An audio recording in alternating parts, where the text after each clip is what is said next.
అందరికీ నమస్కారం.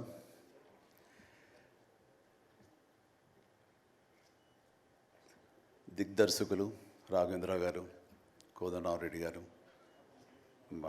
Gopal, young directors like Bobby, Vasishta, like నా నిర్మాతలు అల్లు అరవింద్ గారు, అశ్విని దత్ గారు, కెఎస్ రామారావు, శ్యామ్ ప్రసాద్ రెడ్డి, జెమినీ కిరణ్, తమ్మారెడ్డి భరద్వాజ్ గారు, అలా యంగ్ ప్రొడ్యూసర్ విక్కీ అండ్ పాత్రికేయ మిత్రులకు, అలాగే నా బ్లడ్ బ్రదర్స్, బ్లడ్ సిస్టర్స్, నా హృదయపూర్వక నమస్కారం.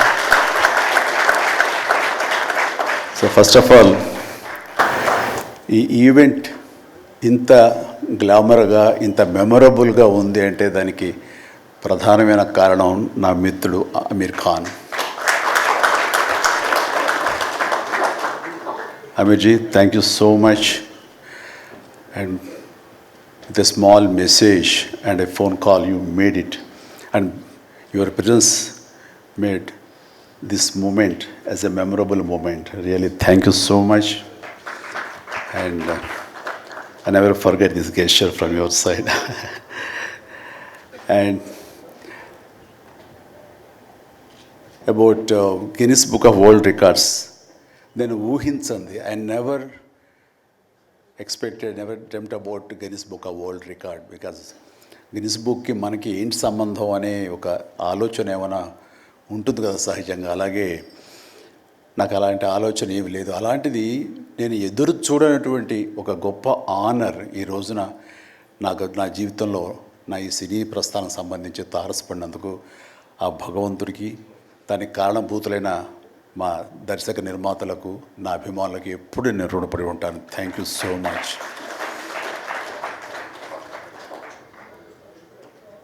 నాకు డ్యాన్సెస్ మీద, బహుశా నటన కంటే కూడా ముందు నుంచి కూడా డ్యాన్సెస్ మీద నాకున్నటువంటి ఇంట్రెస్ట్ ఈ రోజున ఈ అవార్డు వచ్చేలా చేసిందా అని నాకు అనిపిస్తుంటుంది. ఎందుకంటే ముందు నటనకి శ్రీకారం చుట్టే కంటే, ఓనమాలు దిద్దుకునే దానికంటే నేను ఫస్ట్ డ్యాన్స్కి నేను ఓనమాలు దిద్దానేమో అనిపిస్తుంటుంది. నా చిన్నప్పుడు మా చుట్టూ ఉండే వాళ్ళని ఎంటర్టైన్ చేయడం కోసంగా ఈవినింగ్ అయ్యేసరికి అప్పట్లో ఉండే వివిధ భారతి కానీ, లేకపోతే శ్రీలంక సిలోన్, రేడియో సిలోన్ కానీ, వీటిల్లో వచ్చే కొన్ని తెలుగు పాటలకి అదే మా source of inspiration. I mean recording songs అవి రావడానికి. అప్పుడు గ్రామ్ ఫోన్లు కానీ, టేప్ రికార్డులు కానీ ఇవన్నీ కూడా ఉండే పరిస్థితి కాదు ఆర్థికంగా. అలాంటి వారానికి ఒకసారి రేడియోలో ఎప్పుడు పాటలు వస్తాయా అని అందరూ ఎదురు చూసేవాళ్ళు. రాగానే శంకర్బాబుని పిలవండి, డ్యాన్స్ వేస్తాడు, మనల్ని అలరిస్తాడని వాళ్ళందరూ ఉత్సాహంగా ఉంటే వాళ్ళ ఉత్సాహానికి నేను మరింత ప్రోత్సాహంగా తీసుకుని దాన్ని డ్యాన్స్లు వేస్తుండేవాడిని. అట్లాగా అవి డ్యాన్సులు అంటారా, బాడీ కదలిక అంటారా ఏమో తెలియదు, ఒక ఎనర్జీగా అవి ప్రజెంట్ చేయటం అనేది ఒక్కడే తెలుసు నాకు. 7th class, 6th class, 8th class ఆ ప్రాంతంలో. ఆ తర్వాత ఎన్సీసీలో చేరిన తర్వాత ఈవినింగ్ క్యాంప్ ఫైర్ టైంలో అందరూ ఎర్లీగా భోజనాలు కానిచ్చిన తర్వాత తిన్న 70 ప్లేట్లు మన అల్యూమినియం ప్లేట్స్, వాటిని తిరగేసి దరువులుగా, డప్పులుగా వాయించుకుంటూ అప్పుడు కూడా డ్యాన్స్ వేస్తూ అందరిని ఎంటర్టైన్ చేస్తూ ఉండేవాడు. ఆ రకంగా డ్యాన్స్ అనేది నాకు ఇష్టమైనటువంటి ఒక నా అంతర్భాగం అయిపోయింది. అలాగా డ్యాన్స్లు నేను వేరుగా ఎప్పుడు చూడను, ఎప్పుడు హుషారు అసలు. అందుకంటే ముందు లేచిపోయి డ్యాన్సెస్ వేయటం అనేది మ్యూజిక్ అనుగుణంగా బాడీని మార్చుకోవడం జరిగింది. అంటే ఫస్ట్ పిక్చరు నేను వెళ్ళినప్పుడు అక్కడ సరదాగా నా రూమ్లో నేను డ్యాన్స్ వేస్తుంటే నా కో స్టార్స్ ఆర్టిస్ట్ వాళ్ళు చిరంజీవి డ్యాన్స్ వేస్తాడు అని అంటే అవునా అని వాళ్ళందరూ చేయాలంటే అందులో సావిత్రి గారు ఉండేవారు, రోజారమణి, కవిత, ఇలాంటి యాక్టర్లు అందరూ ఉండేవాళ్ళు, నరసింహరాజు ఇలాంటి వాళ్ళందరూ ఉన్నప్పుడు వర్షం పడుతుంది. ఒక పంచలో డ్యాన్స్ చేయాల్సి వచ్చింది. అది ఈస్ట్ గోదావరి రాజమండ్రి దగ్గర ఒక పల్లెటూళ్ళలో. ఆ పంచలో జల్లు పడుతూ కూడా మొత్తం తడితడిగా ఉండింది. అయినా సరే డ్యాన్స్ అడగడం పాపం ఎవరైనా సరే వెంటనే ఎలాంటి ఇన్హిబిషన్ లేకుండా చేయడం అనేది నాకు అలవాటు. అలాగే టేప్ రికార్డ్ డ్రాయింగ్ చేసి అప్పట్లో డ్యాన్స్ చేస్తున్నాను. మధ్యలో కాల్ జారి కింద పడిపోయాను. పడితే అది కింద పడిన తర్వాత ఆపకుండా వాళ్ళందరూ అయ్యో అన్నారు. అనేసరికి దాన్ని నాగిని డ్యాన్స్గా మార్చేసుకొని చేస్తే ఎక్కడ లేని అప్పలాస్ వచ్చేస్తుంది. సో అక్కడ చూసేటంటే ఒక కో డైరెక్టరు రాఘవేంద్రరావు గారు, సారీ మన క్రాంతి కుమార్ గారికి చెప్పడం, ప్రాణం ఖరీదులు వాళ్ళు బుక్ చేసినప్పుడు ఎవై భలే డ్యాన్స్ వేస్తాడు, భలే ఉంటే డ్యాన్స్ అవునంటూ నా క్యారెక్టర్కి అంతకుముందు ఎప్పుడూ ఒక డ్యాన్స్ అనేది ఊహించుకోలేదు, సాంగ్ డ్యూయట్ సాంగ్ అని ఊహించుకొని వాళ్ళు ఒక ఎందుకు పెట్టకూడదు సాంగ్ అని చెప్పి నాకు ఆ సాంగ్ సిచ్యువేషన్ క్రియేట్ చేసి ఏలియల్లో ఎందాక అనే ఒక సాంగ్ అండ్ ఆ సాంగ్ నేను వేస్తే దాన్ని స్టెప్స్ అది వేసుకుని ఫస్ట్ టైం ఒక యాక్టర్గా నేను స్క్రీన్ మీద డ్యాన్స్ ఇస్తూ కనిపించింది. అది దానికంటే ముందు మన ప్రాణం ఖరీదు పునాది రాళ్ళలో కూడా అలాగే ఫ్రెండ్స్ మధ్య డ్యాన్స్ వేస్తూ నేనే సెంటర్ ఆఫ్ అట్రాక్షన్గా ఉంటూ చేశాను. అలాగా నా డ్యాన్స్ స్కిల్ అన్నది ఎక్స్ట్రాగా నాకు ఒక బెనిఫిట్ అయ్యింది, నాకు ఎక్స్ట్రాగా అది ఉపయోగపడింది. తర్వాత అరవింద్ గారికి, జయకృష్ణ ఇలాంటి వాళ్ళందరికీ కూడా తెలుసు. అండ్ లింగమూర్తి గారు ఉండేవారు, ఆయన డిస్ట్రిబ్యూషన్కి చీఫ్. అప్పట్లో ఆయన రాగానే ఆయన ఏ ప్రొడ్యూసర్స్ని పిలుస్తారు, ఎవరి కథ ఓకే అంటారు, ఎవరికి డబ్బులు శాంక్షన్ చేస్తారని డిస్ట్రిబ్యూటర్స్ మీద ఆధారపడే రోజులు నిర్మాతలు.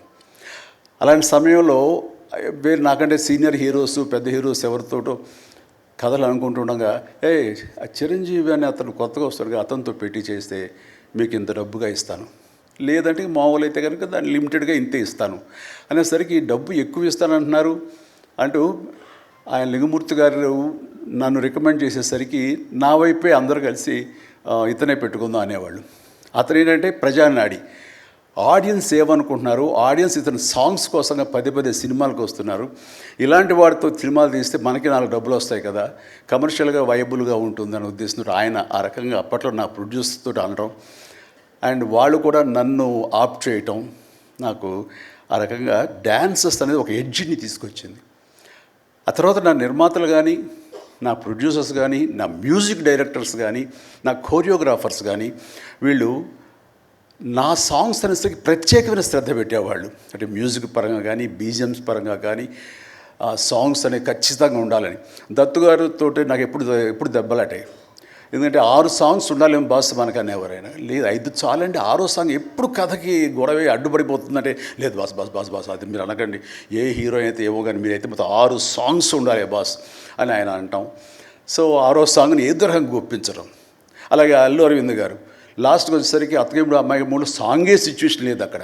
అలాంటి చోట ఒక డబ్బు మీద ఒక సాంగ్ను ఆయన క్రియేట్ చేసుకుని అప్పుడు డైరెక్టర్ గారితో కోదండరామరెడ్డి గారు వీళ్ళందరూ కలిపి అనుకుని అత్తగేముడు అమ్మాయికి మొగుల్లో ఒక సాంగ్ను బలవంతంగా పెట్టాడు అక్కడ. ఆ టైంకి అది బలవంతంగా ఉంటుంది, కథ డిస్టర్బెన్స్ ఉంటుంది, కానీ సాంగ్స్ ఒక ఎడ్జి తీసుకుంటాయి. సాంగ్స్కి స్పెషల్ ఆడియన్స్ ఉన్నారు. ఆ ఆడియన్స్ సాంగ్స్ మళ్ళీ రిపీట్ చేసేవాళ్ళు. అప్పట్లో ప్రొజెక్టర్ ఆఫ్ చేసి మళ్ళీ రీప్లే చేసేవాళ్ళు. ఆ రకంగా సాంగ్స్ యొక్క ప్రత్యేకత నా జీవితంలో, నా సినీ కెరీర్లో, నా యొక్క విజయ పరంపరలో అది ఒక అంతర్భాగం అయిపోయింది. ఆ రకంగా సాంగ్స్ అనేది ఏదో సరదాగా హాబీగా చిన్నప్పుడు మొదలుపెట్టింది. అది ఈ రోజు వరకు నాకు విపరీతమైన ఫ్యాన్స్ని తీసుకొచ్చి డ్యాన్సెస్ అంటే చిరంజీవి చేయాలి అన్నంత పేరు తీసుకొచ్చి నాకు ఈ రోజు ఇదిగో ఈ Guinness book of world records నాకు తీసుకొచ్చేలాగా చేసింది. సో ఇది నిజంగా అనూహ్యమైంది. ఏదో నటనకు వస్తుంది అన్నారు, వస్తుంది. అలాగే పర్సనాలిటీకి, మన సీనియారిటీకి అవార్డ్స్ వస్తాయి అనుకున్నా వస్తున్నాయి, అన్నీ అవుతున్నాయి. ఇంక ఎందుకు వస్తాయి, ఏమన్నా వస్తాయి అనుకుంటే కనుక ఈ రూపంలో వచ్చింది. ఈ రకంగా నన్ను వరిస్తుంది అనుకోలేదు. అది కాకుండా Guinness book of world records అన్నది. So first of all thank you so much mister Richard.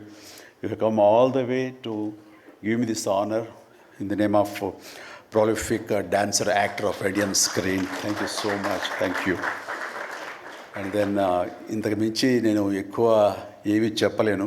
But నా యొక్క ఈ విజయ పరంపరలో నేను కొనసాగడానికి నాకు ముందు నుంచి దోహదపడుతున్న నా నిర్మాతలకి, నా తోటి నటీనటులకు, నా టెక్నీషియన్స్కి, నా డైరెక్టర్స్కి, ప్రతి ఒక్కరికి హృదయపూర్వక ధన్యవాదాలు మరొకసారి తెలియజేసుకుంటూ ప్రతి ఒక్కరికి నా అభినందనలు సెలవు తీసుకుంటాను. జై హింద్.